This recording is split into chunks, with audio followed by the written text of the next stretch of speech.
Hello friends, this is Neha Khan. मैंने अपने last lecture में आपको बताया था कि मैं क्लास 12th की पॉलिटिकल साइंस का कोर्स कंप्लीट करवाने वाली हूँ अपने चैनल पे। और मैंने अपना फर्स्ट लेक्चर डाला है जिसके अंदर मैंने challenges of nation building chapter 1 उसके कुछ टॉपिक्स कंप्लीट करवाए हैं। उसी को कंटिन्यू करते हुए हम ये पार्ट सेकंड लेकर आ रहे हैं जिसके अंदर मैं आपको 2 से 3 टॉपिक कंप्लीट करवाऊँगी। और जो लास्ट वाला हमारा लेक्चर था वो काफ़ी लेंदी हो गया था, तो आज मैं कोशिश करूँगी 5 से 10 मिनट में आपको 2 से 3 टॉपिक करवा दूँ। तो हम स्टार्ट करते हैं। सबसे पहला है process of partition. Right, process of partition के अंदर हम देखेंगे कि क्या प्रोसेस था जिसके थ्रू पार्टीशन हुई है हमारी कंट्री की। तो अब देखते हैं process of partition, the principle of religious majority. तो जो भी पार्टीशन हुआ है इंडिया और पाकिस्तान का, वो कौन से प्रिंसिपल के बेसिस पे हुआ है? Principle of religious majority. Principle of religious majority का मतलब है कि इंडिया के अंदर जिस भी पार्ट पे या जिस भी टेरिटरी में सबसे ज़्यादा मुस्लिम मेजॉरिटी होगी उस टेरिटरी को पाकिस्तान डिक्लेयर कर दिया जाएगा। ठीक है, तो ये हो गया प्रिंसिपल ऑफ रिलीजियस मेजॉरिटीज़। अब सेकंड देखते हैं, ये जो प्रिंसिपल था रिलीजियस मेजॉरिटीज़ का, इसके साथ प्रॉब्लम क्या थी। तो इसके कुछ अपने चैलेंजेस, कुछ अपनी डिफ़िकल्टीज़ थी जो हम अभी देखते हैं। सबसे पहला देखिए क्या बताते हैं कि there is no single belt of Muslim majority. मतलब कोई भी एक ऐसा एरिया नहीं था, या आप कह सकते हो कि ऐसा कॉन्टीन्यूस बड़ी सी टेरिटरी नहीं थी जहाँ पर सिर्फ और सिर्फ मुस्लिम रहते हो। ठीक है, वहाँ पर आपको नॉन मुस्लिम भी ऑलमोस्ट मिल ही जाएंगे। तो पहली प्रॉब्लम तो ये हो गई। तो इसका मतलब कि कोई एक पर्टिकुलर टेरिटरी जो है वो सिर्फ पाकिस्तान नहीं बन सकती। जब ये प्रिंसिपल को अप्लाई किया गया तो 2 ऐसी टेरिटरीज बताई गई जहाँ पर मुस्लिम मेजॉरिटी में थे, बट वहाँ पर भी कुछ जो लोग थे वो हिंदूज थे। वहाँ पर ऐसा नहीं था कि वो टेरिटरी पूरी की पूरी मुस्लिम मेजॉरिटी की थी।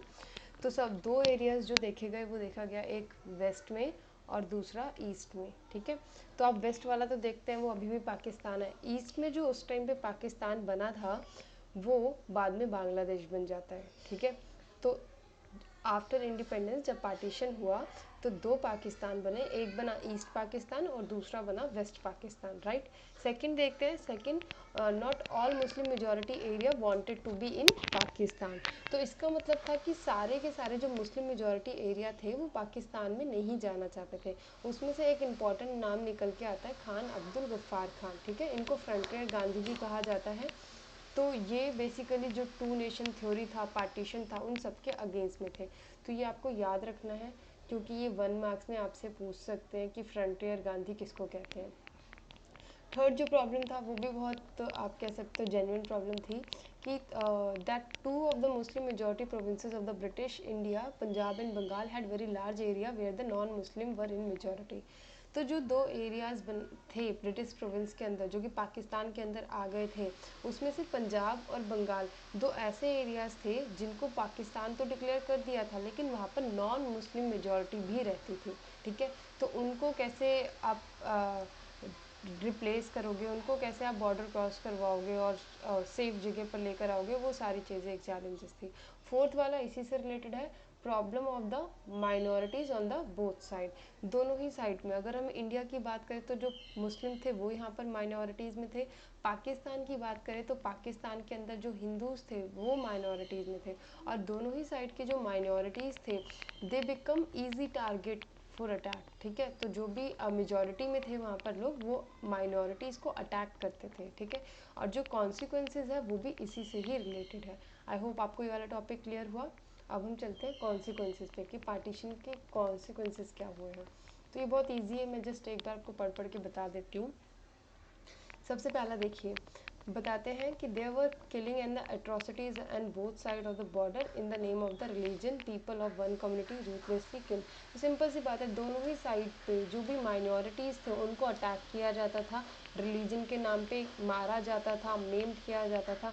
तो ये दोनों ही साइड चल रहा था। ठीक है, अमृतसर, कोलकाता एंड लाहौर, ये 3 थे ऐसे एरियाज़ जो कि आप कह सकते हो कम्युनल जोन बन गए थे। बहुत ज़्यादा वायलेंस हुआ यहाँ पर कम्युनिटी रिलीजन के नाम पर। ठीक है, तो ये कम्युनल जोन बन गए थे। और जो भी मान लीजिए अगर अमृतसर है, वहाँ पर हिंदू कम्युनल जोन बन गया या मुस्लिम कम्युनल जोन बन गया, तो जो दूसरे रिलीजन का पर्सन होता था वो वहाँ पर जाना अवॉइड करता था। Minority on the both side of the border left their home and often secure temporary shelter. दोनों ही साइड के जो माइनॉरिटीज़ थे उनको बाकी के लोगों ने फोर्स किया कि वो अपने घर को छोड़कर, अगर वो इंडिया में मुस्लिम है तो उसको बोला गया कि आप पाकिस्तान जाओ अपना घर छोड़ के, और अगर वो पाकिस्तान में हिंदू है तो उनको बोला गया कि आप इंडिया जाओ, ठीक है। तो इस तरीके की चीज़ें हुई, तो उनको अपना घर छोड़ना पड़ा और रिफ्यूज़ी कैंप में रहना पड़ा। ये बहुत ही ज़्यादा कॉमन था। जैसा आप अभी भी देखते हो, जो मणिपुर के अंदर वायलेंस चल रहा है उसके अंदर भी हम देखते हैं जो मोस्टली नेगेटिवली इम्पैक्ट होते हैं सबसे ज़्यादा, वो होती हैं वुमेन।